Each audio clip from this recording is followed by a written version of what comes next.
ओम नमो नारायणाय नमः। जय श्री कृष्णा। राधे राधे। आप सभी भक्तजनों का ब्लेस्ड सनातनी चैनल पर हार्दिक स्वागत है। पौष माह के कृष्ण पक्ष में जो एकादशी पड़ती है उसे हम सफला एकादशी कहते हैं। यह एकादशी वर्ष 2024 की आखिरी एकादशी होगी। शास्त्रों के अनुसार सफला एकादशी का व्रत करने और इसकी कथा को सुनने से हमारे सभी कार्य सफल हो जाते हैं। साथ ही साथ भगवान श्री हरि विष्णु और माता लक्ष्मी का आशीर्वाद प्राप्त होता है। तो आइए लक्ष्मी नारायण के चरणों का ध्यान करते हुए हम कथा का शुभारंभ करते हैं। महाराज युधिष्ठिर ने श्री कृष्ण जी से पूछा कि हे जनार्दन, पौष कृष्ण एकादशी का क्या नाम है? उस दिन कौन से देवता का पूजन किया जाता है और उसकी क्या विधि है? मुझे ये सब बताइए। भक्त वत्सल भगवान श्री कृष्ण कहने लगे कि हे धर्मराज, मैं तुम्हारे स्नेह के कारण तुमसे कहता हूँ कि एकादशी व्रत के अतिरिक्त मैं अधिक से अधिक दक्षिणा पाने वाले यज्ञ से भी प्रसन्न नहीं होता हूँ।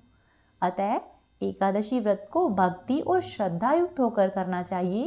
हे राजन, द्वादशी युक्त पौष मास के कृष्ण एकादशी का महात्म्य तुम एकाग्रचित होकर सुनो।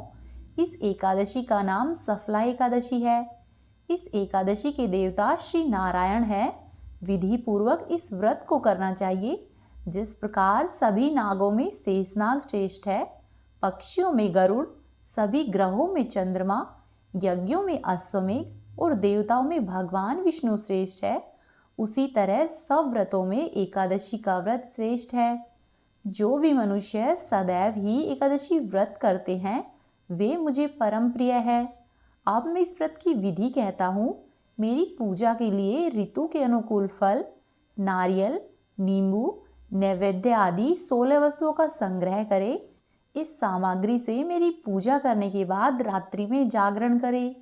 इस एकादशी के व्रत के समान यज्ञ, तीर्थ, दान, तप तथा अन्य कोई भी दूसरा व्रत नहीं है। 5000 वर्ष तक तपस्या करने से जो भी फल मिलता है उतना ही फल इस एकादशी व्रत को करने से प्राप्त होता है। हे राजन, अब तुम एकादशी व्रत की कथा को ध्यानपूर्वक सुनो। प्राचीन समय की बात है। चंपावती नाम की नगरी में महिष्वान नाम का एक राजा राज्य करता था। उस राजा के 4 पुत्र थे। उसका सबसे बड़ा पुत्र लुम्पक था। लुम्पक महापापी और दुष्ट था। वह हमेशा ही परस्त्री गमन में तथा वैश्याओं के यहाँ पर जाकर अपने पिता का धन व्यय किया करता। देवता, ब्राह्मण तथा वैष्णव आदि की निंदा करके वह अत्यधिक प्रसन्न होता। सारी प्रजा उसके बुरे कर्मों से अत्यधिक दुखी थी, परंतु युवराज होने के कारण सब चुपचाप उसके अत्याचारों को सहन करते। किसी में भी इतना साहस नहीं था कि कोई जाकर राजा से उसकी शिकायत कर दे, परंतु बुराई अधिक समय तक नहीं रहती है। ठीक ऐसा ही हुआ। एक दिन राजा महिष्मान को लुम्पक के कर्मों के बारे में पता चल गया। तब राजा ने अत्यधिक क्रोधित होते हुए लुम्पक को अपने राज्य से बाहर निकाल दिया। पिता द्वारा त्यागते ही लुम्पक को सभी ओर से भी त्याग दिया गया। अब वह वन में जाकर सोचने लगा कि मैं क्या करूं और कहां पर जाऊं। अंत में उसने रात्रि को पिताजी के राज्य में चोरी कर कर अपना पेट भरने का निर्णय लिया। वह दिन में राज्य से बाहर रहता और रात्रि के समय अपने पिता की नगरी में जाकर चोरी करता और अन्य बुरे कर्म करता। रात में जाकर वह नगर के निवासियों को मारता तथा उन्हें अनेक प्रकार के कष्ट देता। वन में वह निर्दोष पशु पक्षियों को मारकर उनका भक्षण किया करता। किसी किसी रात जब वह नगर में चोरी आदि करता तो पकड़ा भी जाता, परंतु नगर के पहरेदार उसे राजा के डर से छोड़ देते। कहते हैं कि कभी कभी अनजाने में भी प्राणी ईश्वर की कृपा का पात्र बन जाता है। ऐसा ही कुछ लुम्पक के साथ भी हुआ। वह जिस वन में रहता था वह वन भगवान को बहुत प्रिय था। उसी वन में एक प्राचीन पीपल का वृक्ष था तथा उस वन को सभी लोग देवी और देवताओं का क्रीड़ा स्थल मानते थे। वन में उसी पीपल के वृक्ष के नीचे वह महापापी लुम्पक रहने लग गया था। कुछ दिनों के बाद पौष मास के कृष्ण पक्ष की 10वीं तिथि के दिन वस्त्रहीन होने के कारण लुम्पक तेज ठंड से मूर्छित हो गया। ठंड के कारण वह रात भर सो नहीं सका और उसके हाथ व पैर ठंड की वजह से अकड़ गए। वह रात बड़ी ही कठिनाई से बीती, किंतु सूर्योदय होने पर भी उसकी मूर्छा नहीं टूटी। वह जो का त्यों पड़ा रहा। सफला एकादशी की दोपहर तक वह पापी मूर्छित ही पड़ा रहा। जब सूर्य के तपने से उसे कुछ गर्मी मिली, तब दोपहर के समय उसे होश आया और वह अपने स्थान से उठकर किसी प्रकार से चलते हुए वन में भोजन की खोज करने लगा। उस दिन वह शिकार करने में असमर्थ था, इसीलिए पृथ्वी पर गिरे हुए फल को लेकर उस पीपल के वृक्ष के नीचे आ गया। जब तक वह वहां पर आया तब तक सूर्य अस्ताचल को चला गया था, अर्थात सूर्यास्त हो गया था। भूखा होने के बाद भी वह उन फलों को नहीं खा सका, क्योंकि कहाँ तो वह नित्य जीवों को मारकर उनका मांस खाता था और आज उसे फल खाने पड़ रहे थे। इस कारण उसे फल खाना बिल्कुल भी अच्छा नहीं लगा। अतः उसने उन फलों को पीपल की जड़ के पास रख दिया और दुखी होकर बोला कि हे ईश्वर, ये सभी फल आपको अर्पित है, इन फलों से आप ही तृप्त हो जाओ। ऐसा कहकर वह रोने लगा और उस रात को उस पापी को नींद भी नहीं आई। वह सारी रात रोता रहा और प्रभु को याद करता रहा। इस प्रकार उस पापी से अनजाने में ही एकादशी का उपवास हो गया। उस महापापी के इस उपवास तथा रात्रि के जागरण से भगवान श्री हरि अत्यंत ही प्रसन्न हुए और उसके सभी पाप नष्ट हो गए। सुबह होते ही एक दिव्य रथ अनेक सुंदर वस्तु से सजा हुआ वहां पर आया और उसके सामने आकर खड़ा हो गया। उसी समय आकाशवाणी हुई कि हे युवराज, भगवान नारायण के प्रभाव से तेरे सभी प्रकार के पाप नष्ट हो गए हैं। अब तू अपने पिता के पास जा और जाकर राज्य प्राप्त कर। जब यह आकाशवाणी लुम्पक ने सुनी तो वह अत्यंत ही प्रसन्न होते हुए बोला कि हे प्रभु, आपकी जय हो। ऐसा कहकर उसने सुंदर वस्त्र धारण किए और फिर अपने पिता के पास पहुंच गया। पिता के पास पहुंचकर उसने सारी बात अपने पिता से कह सुनाई। पुत्र के मुख से सारा वृतांत सुनकर राजा ने अपना सारा राज्य तत्काल ही पुत्र को सौंप दिया और शम वन में चला गया। अब लुम्पक शास्त्रों के अनुसार राज्य करने लगा। उसकी स्त्री, पुत्र आदि भी श्रीहरि विष्णु के परम भक्त बन गए। वृद्धावस्था आने पर वह भी अपने पुत्र को राज्य का कार्यभार सौंपकर शम वन में भगवान के भजन करने के लिए चला गया और अंत में उसने परम पद को पाया। अतः जो भी मनुष्य श्रद्धा और भक्ति पूर्वक इस सफला एकादशी का उपवास करते हैं, उनके सभी प्रकार के पाप नष्ट हो जाते हैं और अंत में मुक्ति प्राप्त होती है। जो भी मनुष्य इस एकादशी के महात्म्य को नहीं समझते हैं, उन्हें पूंछ और सींगों से विहीन पशु समझना चाहिए। सफला एकादशी के महात्म्य को पढ़ने अथवा सुनने से मनुष्य को राजसू यज्ञ के जितना फल प्राप्त होता है। यदि कोई मनुष्य अज्ञानतावश भी प्रभु का स्मरण करे तो उसे पूर्ण फल की प्राप्ति होती है। भगवान उसके बड़े से बड़े पापों को भी क्षमा करते हैं। अब आप सुनिए तुलसी माता की कथा, जो कि एकादशी व्रत में अवश्य ही कही या फिर सुनी जाती है। एक बार की बात है, एक नगर में एक गरीब ब्राह्मण अपनी पत्नी के साथ रहता था। वह ब्राह्मण भिक्षा मांगकर अपना गुजारा करता और भगवान की पूजा में लगा रहता था। वह ब्राह्मण उतनी ही भिक्षा मांगता जितनी से उसका और उसके परिवार का पेट भर सके। उस नगर का राजा बहुत धनवान और ब्राह्मणों का आदर करने वाला था। राजा किसी भी ब्राह्मण को अपने महल से खाली हाथ नहीं जाने देता था। दूर दूर से ब्राह्मण राजा के पास आते और मुंह मांगा दान लेकर आशीर्वाद देते हुए चले जाते। एक दिन ब्राह्मण की पत्नी ने ब्राह्मण से कहा कि दूर दूर के ब्राह्मण राजा से मनचाहा दान लेकर चले जाते हैं और तुम यहाँ के यहाँ पर एक दिन भी राजा के पास नहीं गए। जन्म भर कंगाली कहाँ तक झेलूं? जाओ, आज तुम भी जाओ और राजा से कुछ मांग कर लेकर आओ। ब्राह्मण ने अपनी पत्नी को समझाते हुए कहा कि तू तो बावरी है, हमें धन की क्या जरूरत है, हमें इतना तो मिल ही जाता है जिससे कि हम अपना पेट भर सके, और राजा का धन अच्छा नहीं होता, वो हमें नहीं लेना चाहिए। ब्राह्मण ने अपनी पत्नी को इस तरह से समझाया, लेकिन ब्रह्माणी जिद पर अड़ी रही और बोली कि मैं तुम्हारी एक भी बात नहीं सुनने वाली हूँ। कब तक हम कंगाली में जीते रहेंगे? तुम तो रोज माला लेकर बैठ जाते हो। अपने बच्चों को क्या खिलाए और क्या पहनाए? जब हमारे बच्चे दूसरे बच्चों को पहनते हुए, ओढ़ते हुए और खाते पीते हुए देखते हैं तो उनका मन भी ललचाता है। आज तुम राजा के पास जाओ। राजा बहुत भला व्यक्ति है, वो हमें जरूर ही मुंह मांगा दान देगा। मजबूर होकर ब्राह्मण राजा के महल की ओर चल दिया, पर राजा उस समय महल में नहीं था। ब्राह्मण को वापस लौटना पड़ा। दूसरे दिन ब्राह्मण की पत्नी ने ब्राह्मण को फिर से महल भेज दिया, परंतु उस दिन भी राजा फिर से महल में नहीं था। तीसरे दिन जब ब्राह्मण महल में गया तो उसे वहां पर राजा मिल गया और उसने ब्राह्मण का खूब स्वागत सत्कार किया और ब्राह्मण को आसन पर बिठाया। और राजा ने 2 दिन नहीं मिलने के कारण ब्राह्मण से क्षमा भी मांगी। फिर आगे राजा ने कहा कि हे ब्राह्मण देव, मैं आपकी क्या सेवा कर सकता हूँ? तब ब्राह्मण ने कहा कि हे राजन, जो मैं मांगूंगा क्या आप मुझे वो सब दे सकेंगे? तब राजा ने कहा कि हाँ हाँ ब्राह्मण, अवश्य ही।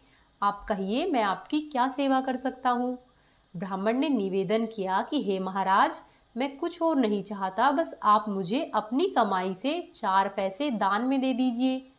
ब्राह्मण की ऐसी बात सुनकर राजा चौंक गया और सोचने लगा कि खजाने में बहुत सारा धन पड़ा है, पर मेरी मेहनत की एक भी कौड़ी नहीं है। तब राजा ने ब्राह्मण से कहा कि हे ब्राह्मण देव, आप मुझे एक दिन का समय दे, कल मैं आपको आपका मुंह मांगा दान दे दूंगा। ब्राह्मण ने कहा ठीक है, और फिर ब्राह्मण अपने घर पर वापस आ गया। ब्राह्मण को जब खाली हाथ देखा तो ब्राह्मण की पत्नी बोली कि क्या हुआ, राजा ने कुछ नहीं दिया? तब ब्राह्मण बोला कि राजा ने कल देने के लिए कहा है। तब ब्राह्मण की पत्नी सोचने लगी कि शायद इन्होंने बहुत सारा धन मांगा होगा और राजा को इसकी व्यवस्था करने में समय लग रहा होगा, इसीलिए ही कल बुलाया है। दूसरी ओर राजा ने अपने राजसी कपड़े बदले और फटे पुराने कपड़े पहनकर मजदूर के जैसा भेष बना लिया। जब राजा की पत्नी ने देखा और कारण पूछा तो राजा ने सब कुछ रानी को कह सुनाया। तब रानी बोली कि मैं भी आपके साथ चलूंगी। राजा के हाँ कहने पर रानी ने भी पुरानी साड़ी पहन ली और आ गई। इस प्रकार राजा और रानी मजदूरी की तलाश में शहर की ओर निकले। लुहारों के मोहल्ले में जाकर राजा ने आवाज लगाई कि किसी को मजदूर चाहिए, हम मजदूर हैं। आखिरकार एक लुहार ने उन्हें बुला ही लिया, जो कि पहिए पर ढाल चढ़ाने की तैयारी कर रहा था। उसने राजा से कहा कि देखो, तुम्हें पहले खलात धोकनी पड़ेगी और जब आग आ जाए तो उसे पीटना होगा। फिर रानी की ओर देखकर कहा कि तुम्हें कुएं से पानी लेकर होदी भरनी पड़ेगी और कोयले वाले घर से कोयला लेकर उसे भट्टी में डालना होगा। तुम दोनों को दिन भर में 2-2 आने मिलेंगे। अगर काम पसंद हो तो बोलो, नहीं तो अपना रास्ता नापो। राजा और रानी लुहार के बताए गए काम को करने लगे। राजा खलात धोकने लगा, पर उससे काम ठीक से हो नहीं पा रहा था। तब लोहार नाराज होकर राजा को ठीक से काम करने के लिए कहता है। राजा जैसे तैसे अपना काम करने लगा। रानी भी कुएं से पानी भरकर लाने लगी। रानी के हाथ में फफोले पड़ गए। किसी तरह बड़ी कठिनाइयों से उसने पानी का होज भरा। उसके बाद रानी कोयला लाकर भट्टी में डालने लगी। कोयला भरने से रानी के गोरे हाथ काले पड़ गए। भट्टी में आग आने पर लुहार ने पात भट्टी से निकालकर पहिए पर जमाई और एक धन अपने हाथ में लेकर और एक राजा के हाथ में देकर कहा कि देखो, बारी बारी से धन इस पर पटकना, हाथ इधर उधर न होने पाए। राजा जोर जोर से धन पटकने लगा, लेकिन उसका निशाना ठीक नहीं बैठता था। कभी धन हाल पर गिरती तो कभी पहिए पर। मजदूरों का यह हाल देखकर लुहारिन बड़बड़ाती हुई आई और लुहार से कहने लगी कि तुमने कहाँ से यह 9 सीखे मजदूर काम पर लगाए हैं? यह मजदूर तुम्हारा सब काम बिगाड़ देंगे। राजा और रानी उन दोनों की फटकार सुनते हुए अपना काम मन लगाकर करते रहे। घन पटकते पटकते राजा का शरीर पसीने से तरबतर हो गया और उसकी सांसें जोर जोर से चलने लगी। रानी भी पानी भरते भरते और कोयला झोंकते झोंकते थक कर चूर हो गई। दोनों ने पूरे दिन बहुत मेहनत की। लुहार ने राजा और रानी को 2-2 पैसे दिए, जिसे वे दोनों बड़ी ही खुशी खुशी लेकर अपने महल में आ गए। राजा ने 4 पैसे अलग रख दिए और अगले दिन ब्राह्मण को बुलाकर उसे दे दिए। ब्राह्मण ने राजा को आशीर्वाद दिया और अपने घर पर वापस लौट आया और ब्रह्माणी से कहा कि लो, मैं राजा के यहाँ से दक्षिणा लेकर आ गया हूँ। ब्रह्माणी खुश होकर दौड़ती हुई आई, पर जब उसने 4 पैसे देखे तो वो ठिठक गई और उन्हें दूर फेंक दिया। ब्रह्माणी जल बूंदकर ब्राह्मण से बोली कि तुम जैसे दरिद्र से राजा के यहाँ से भी कुछ नहीं मांगा गया, शर्म भी नहीं आती। ऐसा कहकर ब्रह्माणी रूठकर चली गई और बहुत देर तक बड़बड़ करती रही। ब्राह्मण ने उन 4 पैसों को उठाया और उठाकर तुलसी घर के पास रख दिया और सोचा कि जब ब्रह्माणी शांत हो जाएगी तो जरूरत पड़ने पर इन्हें उठा लेगी। परंतु कई दिनों तक पैसे वहीं पर तुलसी घर में रखे रहे। उनके ऊपर फूल और बेलपत्र गिर गए और वे 4 पैसे मिट्टी में दब गए। ब्राह्मण और ब्रह्माणी दोनों ही उन सिक्कों के बारे में भूल गए। कुछ दिनों के बाद तुलसी घर में 4 पौधे उगे। चारों पौधे बहुत ही सुंदर थे। यह देखकर ब्रह्माणी रोज उनमें पानी डालने लगी। 4 महीने बाद वे पौधे बड़े हो गए और उनमें फूल लगने लगे। जब उन पौधों के फूल सूखते तो उनसे मोती झड़ने लगते। ब्राह्मण और ब्रह्माणी ने कभी भी ऐसे फूल नहीं देखे थे। साथ ही ब्राह्मण और ब्रह्माणी ने कभी भी मोती नहीं देखे थे। वो समझे कि ये कोई बीज है। हर रोज कई फूल झड़ते और बहुत से मोती पूरे तुलसी घर में बिखर जाते। ब्रह्माणी उन मोतियों को समेटकर घर के एक कोने में डाल देती। इस तरह वहां पर मोतियों का ढेर लग गया। एक दिन सब्जी वाली आई। ब्रह्माणी को सब्जी लेनी थी, पर उसके पास पैसे नहीं थे। उसने सब्जी वाली से कहा कि क्या तुम इन चमकदार बीजों के बदले मुझे सब्जी दे सकती हो। सब्जी वाली ने जब मोतियों को देखा तो वह उन्हें पहचान गई। उसने खुशी खुशी ब्रह्माणी को उन मोतियों के बदले उसकी मनपसंद की सब्जी दे दी। अब से हर रोज ऐसा होने लगा। ब्रह्माणी और सब्जी वाली दोनों ही खुश थे। सब्जी वाली यह सोचकर खुश थी कि मुझे 1 पैसे की तरकारी के बदले हजारों का माल मिलता है, और ब्रह्माणी यह सोचकर खुश थी कि इन बीज के बदले सब्जी मिल जाती है। इसी प्रकार से कई महीने बीत गए। उधर राजमहल में कई राजहंस थे जो कि मोती चुगते थे। राजा का यह नियम था कि जब राजहंस मोती चुग लेते थे उसके बाद ही राजा और उसका परिवार भोजन करता था। एक समय के बाद राजा का सारा धन उन मोतियों और दान दक्षिणा देने में ही खर्च हो गया। अब राजा को मोती खरीदने के पैसे तक नहीं बचे थे। यह खबर पूरे नगर में फैल गई। ब्राह्मण और ब्रह्माणी को जब यह पता चला तो उन्होंने विचार किया कि हमारे राजा और हमारी रानी दोनों ही बहुत नेक दिल है। उन्होंने अपना सब कुछ दान कर दिया है, यहाँ तक कि शायद उनके पास खाने के लिए भी कुछ नहीं है। ऐसी हालत में हमें उनकी मदद करनी चाहिए।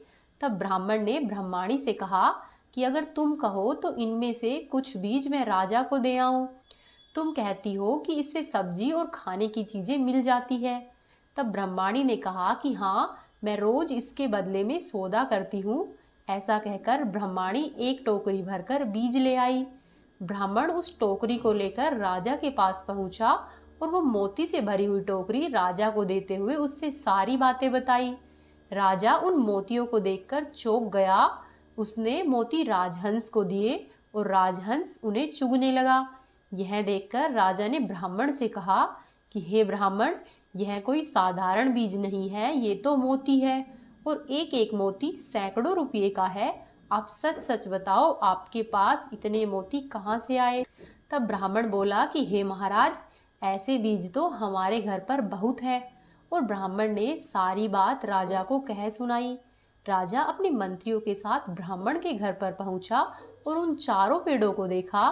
पूछताछ में ब्राह्मण ने वह सिक्कों वाली बात भी राजा को बताई। फिर जब राजा ने पेड़ों को ध्यान से देखा तो उनकी जड़ के पास वही सिक्के चिपके हुए थे जो राजा ने ब्राह्मण को दान में दिए थे। आज ब्राह्मण और ब्रह्माणी को मालूम हुआ कि उनके पास लाखों करोड़ों की दौलत है, जिसे वे साधारण बीज समझते थे। असल में वो तो मोती है। ब्राह्मण ने सोचा कि मेरे लिए यह धन किस काम का है।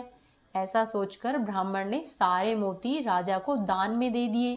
उस दिन से राजा ने भी प्रण कर लिया कि मैं खजाने के पैसों से एक भी पैसा अपने लिए नहीं खर्चूंगा। खजाने और ब्राह्मण के दान को राजा ने जनता के हित में और धर्म कर्म के कार्य में लगा दिया। हे तुलसी माई, जैसी आप ब्राह्मण पर प्रसन्न हुई है वैसी ही सब पर रहना। इस कहानी को कहने वाले, सुनने वाले और होकारा भरने वाले सबके भंडारे भरे रखना। जय तुलसा माई।